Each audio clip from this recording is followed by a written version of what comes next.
जी हाँ, हम बात करें जलियांवाला बाग हत्याकांड का।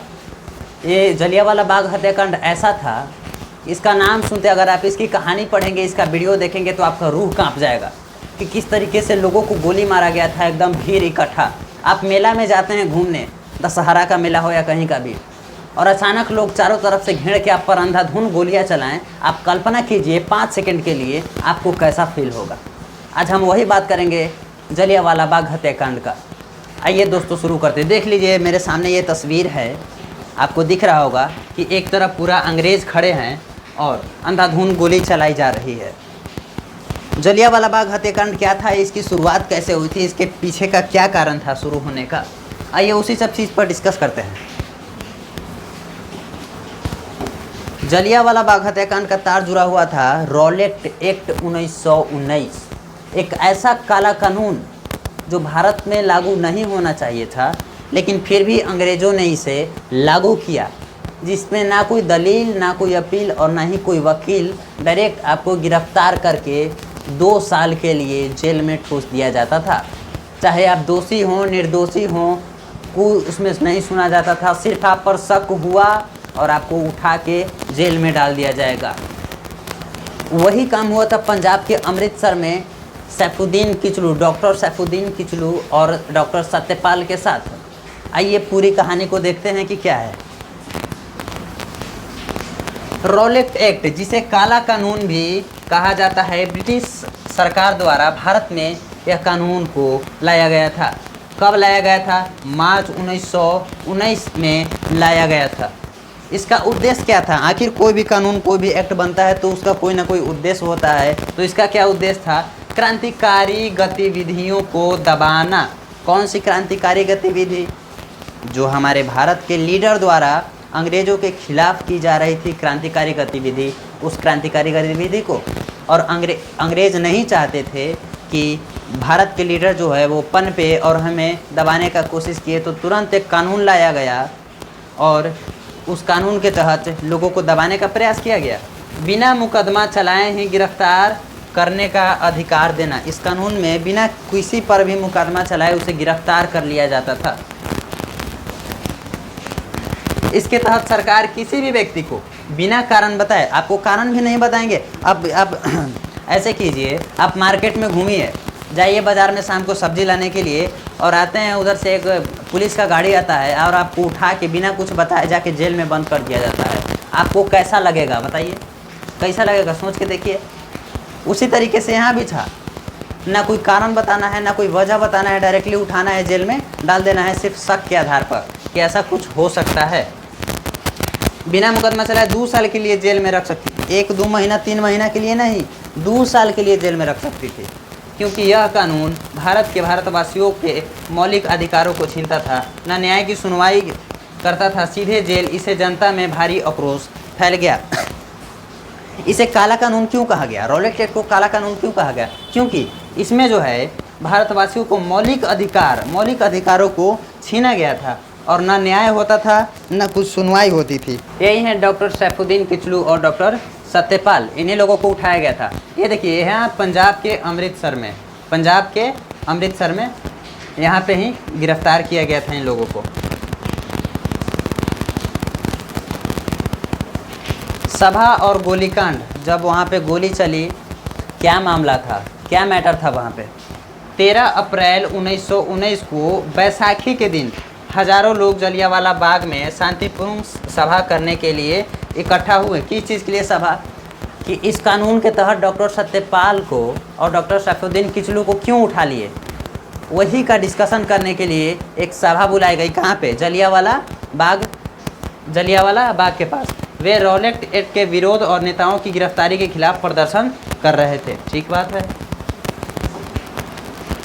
जनरल डायर को जब यह पता चला तो वह 90 सैनिकों के साथ जलियांवाला बाग पहुंचा। जब जनरल डायर को उस वक्त पता चला कि देखिए सैफुद्दीन किचलू और डॉक्टर सत्यपाल को जब हमने उठाया तो जलियांवाला बाग में बहुत सारे लोग भीड़ जमा करके सभा करने बैठे हैं और आंदोलन कर रहे हैं। तो किसको पता चला? जनरल डायर को पता चला। और जनरल डायर चेतावनी दी, बिना किसी चेतावनी के, नहीं चेतावनी भी नहीं दी थी, बिना किसी चेतावनी के भीड़ पर गोलियां चलवा दी। अचानक सब पर मारो, जितना गोली है पूरा खाली कर दो, जितना बंदूक में गोली है खाली कर दो। गोलियां लगभग 10 मिनट तक चली। अंधाधुंध बहुत सारे लोग आप पर 10 मिनट तक गोलियां चलाएं, वो मंजर आप कल्पना कीजिए कितना भयावह होगा। लगभग 1650 गोलियां चलाई गई। बाग के चारों तरफ इमारतें थी, सिर्फ एक संकरा रास्ता था जिसे लोग अंदर बाहर जा सकते थे। लोग भाग नहीं सके, कई लोग कुएं में कूद गए। वहाँ पे एक कुआं भी था दोस्तों, कई लोग कुएं में जान बचाने के लिए कूद गए। सरकारी आंकड़े के अनुसार लगभग 379 लोग मारे गए, जबकि अनौपचारिक आंकड़े 1000 से अधिक मौतें बताते हैं। सरकारी वैसे भी कोई भी चीज़ अगर धांधली वगैरह होता है, हाल ही में देखेंगे कुंभ मेला में भगदड़ हुई तो कितने लोग मारे जाते हैं, लेकिन कोई बताता है? सरकारी आंकड़ा हमेशा कम दिखाता है ताकि लोगों में आक्रोश ना फैले। उसी तरीके से यहाँ था कि सरकारी आंकड़े के अनुसार 379 लोग मारे गए हैं और अनौपचारिक आंकड़े 1000 से अधिक बताते हैं।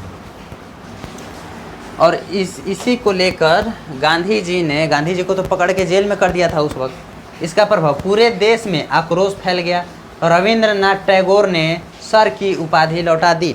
अंग्रेजों द्वारा जो था ना, वो रविंद्रनाथ टैगोर को, महात्मा गांधी को और भी बहुत सारे भारत के लीडर को कुछ उपाधियां दी गई थी कि आप इसी क्षेत्र में अच्छा काम किए हैं, लीजिए आपको उपाधि देते हैं।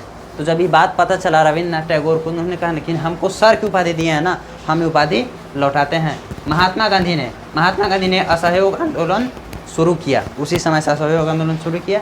ब्रिटिश सरकार की आलोचना दुनिया भर में हुई। ये घटना ऐसा था ना, पूरे दुनिया में ये आग की तरफ पूरी फैल गई। फिर भाई जलियांवाला बाग हत्याकांड हो गया, ये हो गया, है ना। वैसा था, यही था जनरल डायर।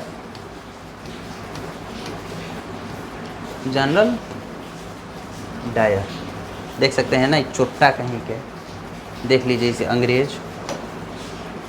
हंटर आयोग, जब ये हुआ, जब ये घटना हुई, तब क्या हुआ कि भारतीय ने अंग्रेज़ों पर दबाव बनाया, ब्रिटिश सरकार पर दबाव बनाया कि ये क्यों हुआ बताइए।